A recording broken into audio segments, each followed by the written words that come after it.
Hi hello അസ്സാം വലൈക്കും. ഇന്ന് എൻ്റെ 15th വീഡിയോ ആണ്. ഇന്നത്തെ എൻ്റെ topic leave your life every day, forgive everyone and sleep with empty heart.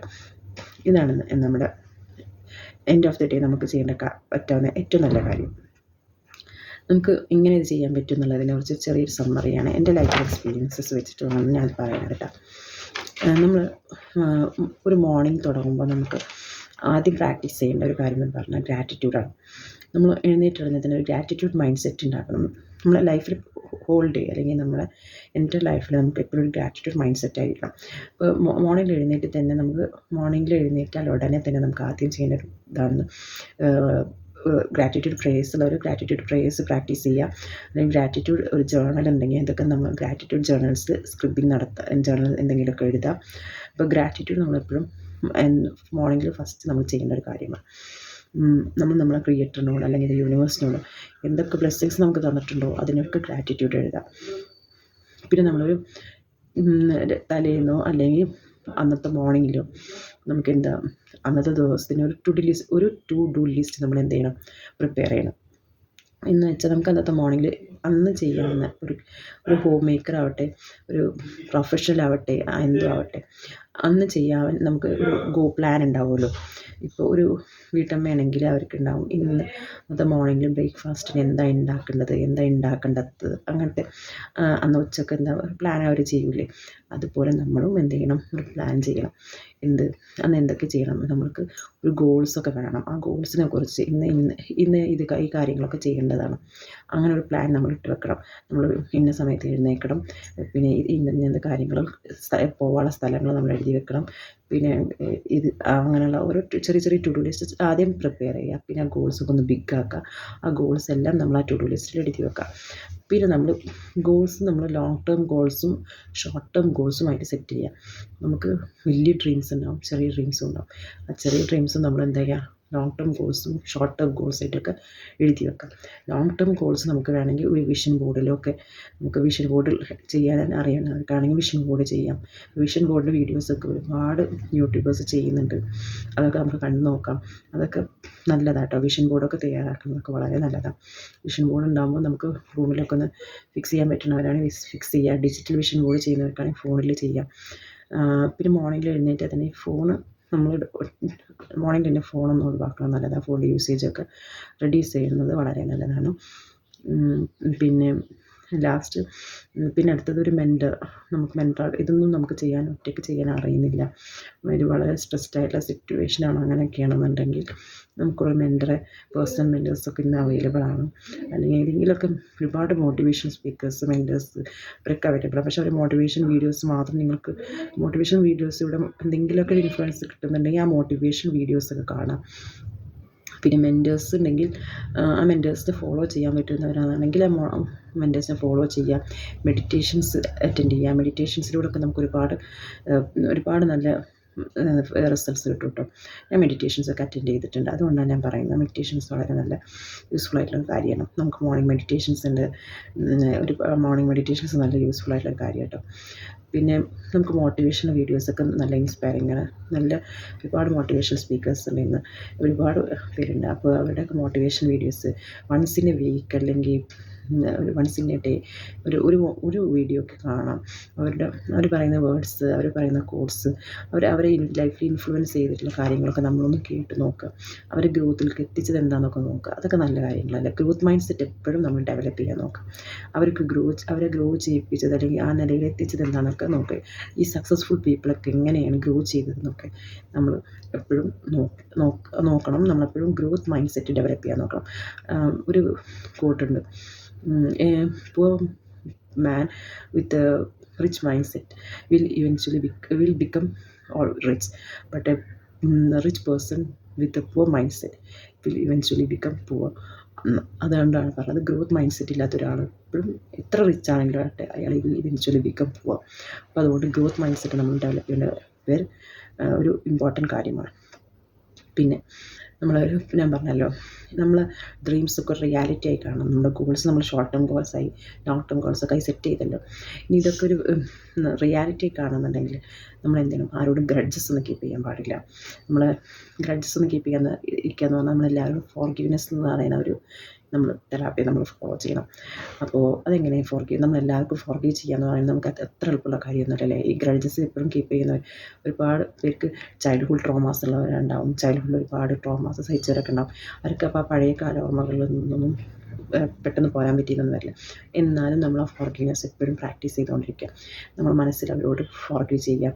അതൊന്ന് അവരൊക്കെ ഓർക്കുമ്പോൾ തന്നെ നമ്മൾ ഒക്കെ എല്ലാ നൈറ്റിലും അല്ലെങ്കിൽ എപ്പോഴാണെങ്കിലും ഞാൻ പഠിച്ചോനെ അവർക്ക് പുറത്തു കൊടുത്ത് എന്ന് ക്രിയേറ്ററിനോട് പറയുക. ഞാൻ അവർക്കെല്ലാം പുറത്തു കൊടുത്ത് എനിക്കും അതുപോലെ തന്നെ പുറത്തു കൊടുത്ത് അങ്ങനെ അവരെ ഓർക്കുമ്പോൾ ഒരു ഗ്രഡ്ജസ്സും ഇല്ലാതെ പോലെ അവർ ഓർക്കുമ്പോൾ പോലും ഒരു ഗ്രഡ്ജസ്സും നമ്മൾ മൈൻഡിൽ ഫീൽ ചെയ്യാൻ പാടില്ല. അങ്ങനെ ഒരു ഫോർഗീവ്നെസ്സിൽ നമ്മൾ എത്തണം.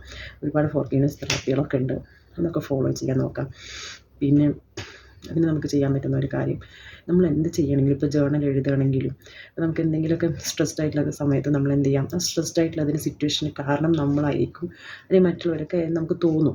പക്ഷെ അല്ല, അത് മറ്റുള്ളവരൊന്നും ആയിരിക്കില്ല. നമ്മൾ ബ്ലെയിമിങ് ആണ്, അതൊരു ബ്ലെയിമിങ് മെൻറ്റാലിറ്റിയാണ്. ബ്ലെയിമിങ് മെൻറ്റാലിറ്റി തീരെ പാടില്ല. എങ്കിലും നമ്മൾ ആ സ്ട്രെസ്ഡ് ആയിട്ടുള്ള സിറ്റുവേഷന് കാരണം വെറുതെ നമ്മളൊന്ന് നോട്ട് ഡൗൺ ചെയ്യുക. വെറുതെ ആ സ്ട്രെസ്ഡ് ആയിട്ടുള്ള സിറ്റുവേഷൻ ഇങ്ങനെ എഴുതി തീർക്കുക.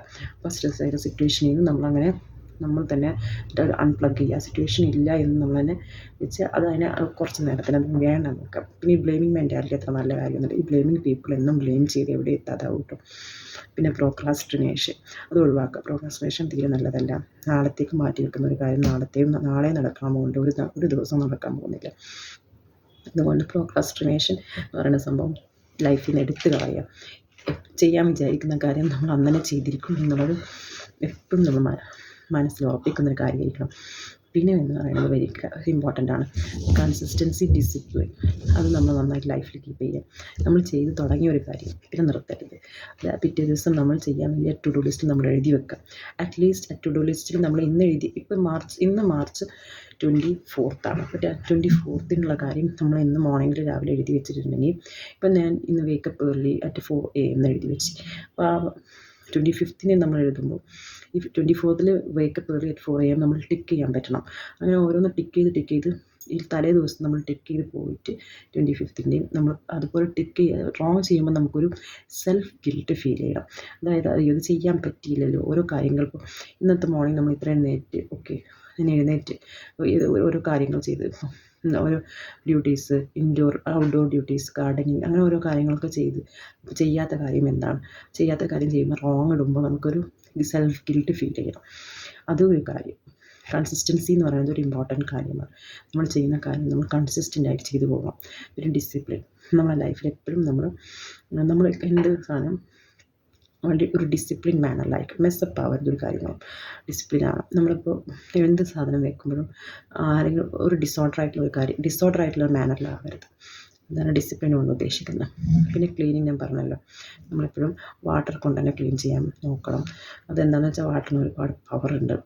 മാനിഫെസ്റ്റേഷൻസ് എന്ന് പറയുന്നതിൽ മാനിഫെസ്റ്റേഷൻ എന്ന് പറയുന്നത് ഒന്നുമില്ല കേട്ടോ. നമ്മുടെ ഡ്രീംസൊക്കെ റിയാലിറ്റി ആവുന്ന ഒരു പ്രോസസ്സാണ്. ഡ്രീംസൊക്കെ റിയാലിറ്റി ആവുന്നത് നമ്മളുടെ ഉള്ളിലുള്ള ഡേർട്ടൊക്കെ പോവുകയും ചെയ്യും.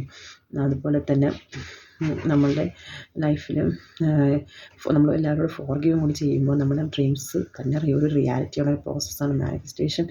അപ്പോൾ അത് തന്നെ നമ്മളത് ആഗ്രഹിക്കും. നമ്മൾ വിഷ്വലൈസ് ചെയ്യാനും നമ്മൾ പഠിക്കണം നമ്മുടെ ഡ്രീംസ്. അല്ലാണ്ട് നമ്മളെപ്പോഴും ഒരു പൂർ മെൻറ്റാലിറ്റി ലൈഫിൽ അല്ലെങ്കിൽ പൂർ മെൻറ്റാലിറ്റി ലൈഫിൽ വെച്ചിരിക്കരുത്. എപ്പോഴും ഒരു ഗ്രോത്ത് മൈൻഡ് സെറ്റോട് കൂടി നമ്മുടെ ഡ്രീംസിനെ വിഷ്വലൈസ് ചെയ്യാൻ പഠിക്കുക. അപ്പോൾ നമ്മൾ ആ ഡ്രീംസ് തന്നെ നമ്മളിലേക്ക് വരും. ഒരു ആറ്റിറ്റ്യൂഡ് മൈൻഡ് സെറ്റ് കീപ്പ് ചെയ്യുക. ഇതൊക്കെ ചെയ്യുമ്പോൾ തന്നെ നമുക്ക് നമ്മുടെ ഡ്രീംസ് റിയാലിറ്റി ആയി കാണും. അത് തന്നെയാണ് കേട്ടോ മാനിഫെസ്റ്റേഷൻ എന്നൊക്കെ പറയുന്നത്. എന്നാണ് എൻ്റെ ലൈഫിൽ മനസ്സിലാക്കിയത്. പിന്നെ നമ്മളൊരിക്കലും പിന്നെ വേണ്ടത് ഒരു സെൽഫ് ലവ് ആണ്. നമുക്ക് സെൽഫ് കെയറും വേണം. നമുക്ക് നമ്മളോട് തന്നെ ഒരു സെൽഫ് ലവ് വേണം. നമ്മൾ ലവ് യുവർ സെൽഫ് എന്ന് പറയുമ്പോൾ നമ്മളൊരു മിററിനെ നോക്കി നമ്മളോട് തന്നെ ഒരു ബെസ്റ്റ് ഫ്രണ്ട്, ബെസ്റ്റ് ലവ് എന്നൊക്കെ പറഞ്ഞ പോലെ നമ്മളോട് തന്നെ സ്പീക്ക് ചെയ്യുക. അതൊരു സെൽഫ് ലവാണ്. നമ്മളെ ബെസ്റ്റായി കണ്ടാലും നമ്മളെ ഏറ്റവും കൂടുതൽ ബിലീവ് ചെയ്താലുമാണ് മറ്റുള്ളവർ നമ്മളെ ബിലീവ് ചെയ്യാനും നമ്മളെ കെയർ ചെയ്യാനും പോകുള്ളൂ. നമുക്കതുപോലെ മറ്റുള്ളവരെ കെയർ ചെയ്യാനും മറ്റുള്ളവരെ സ്നേഹിക്കാനും പറ്റുള്ളൂ. അപ്പോൾ സെൽഫ് ലവ് ഒരു ഇമ്പോർട്ടൻറ്റ് മാറ്ററാണ്. പിന്നെയെന്ന് വെച്ചാൽ നെക്സ്റ്റ് വൺ എന്ന് പറയുന്നത് ഞാൻ പറഞ്ഞല്ലോ ഫോർഗീവ് ചെയ്യുക. അപ്പോൾ അതൊക്കെ ചെയ്ത് കഴിഞ്ഞാൽ തന്നെ forgiveness one of the best കീയാണ്. അത് പിന്നെയെന്ന് പറഞ്ഞാൽ ഞാൻ പറഞ്ഞു നമ്മുടെ ലൈഫ് നമ്മുടെ റെസ്പോൺസിബിലിറ്റി മാത്രമാണ്. അതുകൊണ്ട് നമ്മൾ നമ്മുടെ ലൈഫ് നമ്മുടെ റെസ്പോൺസിബിലിറ്റി എന്നുള്ള ഒരൊറ്റ കാര്യം നമ്മൾ മനസ്സിലേക്ക് എടുക്കുക. മറ്റുള്ളവരാരും നമ്മുടെ ലൈഫ് വന്ന് നന്നാക്കാനൊന്നും പോകുന്നില്ല. അതുകൊണ്ട് ആക്ഷൻസൊക്കെ നമ്മൾ തന്നെ എടുക്കേണ്ടതാണ്. നമ്മൾ ആക്ഷൻസൊന്നും എടുക്കാതെ സ്ലീപ്പറായിക്കൊണ്ടിരുന്ന് ഒരു കംഫർട്ട് സോണിൽ ഒതുങ്ങിക്കൂടിയിരുന്നാൽ നമ്മുടെ ലൈഫ് ആരും നമ്മൾ നന്നാക്കി തരില്ല. നമ്മളിങ്ങനെ ഒരു സ്ലീപ്പറായിക്കൊണ്ടിരിക്കും. നമ്മൾ ആ കംഫർട്ട് സോണിൽ നിന്ന് നമ്മുടെ കംഫർട്ട് സോൺ ബ്രേക്ക് ചെയ്ത് നമ്മൾ തന്നെ ആക്ഷൻസ് എടുത്താലേ ലൈഫിൽ നമ്മൾ നന്നാവുള്ളൂ. അപ്പോൾ we should be the best in our life. നമ്മൾ മരിച്ചു കഴിഞ്ഞാൽ who will cry when I die എന്നുള്ള ഒരു കോട്ട് നമ്മളെപ്പോഴും ഓർത്തിരിക്കുക. നമ്മൾ മരിച്ചാൽ കരയാൻ ആരെങ്കിലുമൊക്കെ കരയാൻ അല്ലെങ്കിൽ വിഷമിക്കാൻ ഇന്ന ആളില്ല ഈ ഭൂമിയിലില്ലല്ലോ, അയാൾ എത്ര നല്ലൊരു മനുഷ്യനായിരുന്നു എന്നൊക്കെ പറയാൻ ആരെങ്കിലുമൊക്കെ ഉണ്ടാവണമെങ്കിൽ നമ്മൾ ലൈഫിൽ എന്തെങ്കിലുമൊക്കെ ചെയ്തു വെച്ച് പോകണം അല്ലേ. അതിന് നമ്മൾ ആക്ഷൻസ് എന്തെങ്കിലുമൊക്കെ ഗുഡ് ഡീഡ്സ് ചെയ്തു വെച്ച് പോകണം. ആ ഗുഡ് ഡീഡ്സ് നമ്മൾ തന്നെ ചെയ്തു വെക്കണം. ആ ആക്ഷൻസ് നമ്മൾ തന്നെ ചെയ്യണം. അതുകൊണ്ട് നമ്മൾ ആക്ഷൻസ് എടുക്കാതെ ഒരു സ്ലീപ്പർ സോണിൽ ഇരിക്കരുത്. ആക്ഷൻസ് നമ്മൾ ഇന്ന് തന്നെ ചെയ്തു തുടങ്ങാം. അപ്പോൾ നമ്മൾ നല്ലൊരു പേഴ്സണാവും, നല്ലൊരു ആളാവും. അപ്പോൾ അതിനുള്ള ആക്ഷൻസ് നമ്മൾ ചെയ്യാം. ഇത്രയൊക്കെ എനിക്ക് പറയാനുള്ളൂ. അപ്പോൾ ലിവ് ലൈഫ്, അപ്പോൾ ഓരോ ദിവസവും നമ്മൾ ലൈഫിൽ ജീവിക്കാൻ live in the moment and forgive everyone in this world and sleep with empty heart. Thank you.